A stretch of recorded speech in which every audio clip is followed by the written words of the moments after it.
This week for my reading challenge, I finished the book Yes to Life in Spite of Everything. It's written by Viktor Frankl. Viktor Frankl, if you don't know, was a professor of neurology and psychiatry in the Vienna Medical School. His most famous work is Man's Search for Meaning, which is a really influential book for positive psychology, self-development, among other things. Viktor Frankl spent 3 years in Auschwitz and Dachau and a couple of other concentration camps. And this book in particular was based on lectures he gave 9 months after he was released from the concentration camps. And it was written before he wrote Man's Search for Meaning. So in this book, he has 3 lectures or books. The first one is called On the Meaning and Value of Life 1, which is largely about suicide. He argues that the way we should approach life is not to ask what can we expect from life, but rather what does life expect from us? That life is not something, but it is the opportunity for something. And I have a small excerpt from that I'd like to read from the conclusion. If we now summarize what we said about the meaning of life, we can conclude life itself means being questioned, means answering. Each person must be responsible for his own existence. Life no longer appears to us as a given, but as something given over to us. It is a task in every moment. This therefore means that it can only become more meaningful the more difficult it becomes.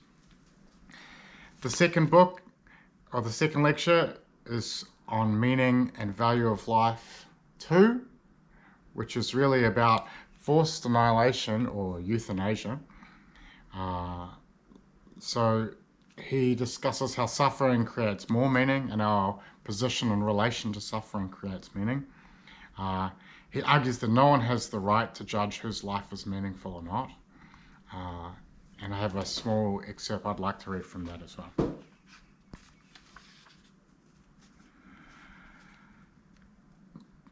This is from his perspective.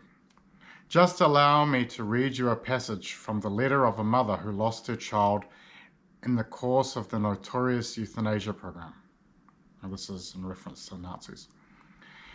Due to an early malformation of the skull bones in the womb, my child was born on June 6, 1929 as incurably ill. I myself was 18 years old. I adored my child and loved her beyond measure. My mother and I did everything we could to help the little mite, but in vain. The child could not walk or speak, but I was young and I did not give up hope. I worked day and night just to buy my beloved girl nutritional supplements and medication. And when I put her small, thin hands around my neck and said to her, "Do you love me, my girl?" she hugged me very tightly, laughed, and clumsily stroked my face with her little hands. Then I was happy, in spite of everything, infinitely happy. The final book is Experimentum Crucius. It's about the perspective of life and meaning of life from the perspective of someone who was in the concentration camps.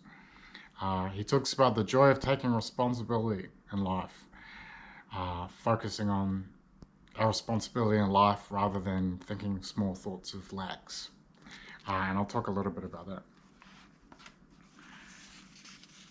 It is terrible to know that every moment I bear responsibility for the next, that every decision from the smallest to the largest is a decision for all eternity, that in every moment I can actualize the possibility of a moment, of that particular moment, or forfeit it. Every single moment contains thousands of possibilities, and I can only choose one of them to actualize.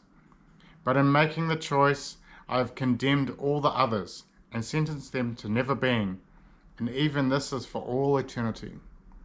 But it's wonderful to know that the future, my own future, and with it the future of the things, the people around me, is somehow, albeit to a very small extent, dependent upon my decisions in every moment. Everything I realize through them or bring into the world, as we have said, I save into reality and thus protect from transience.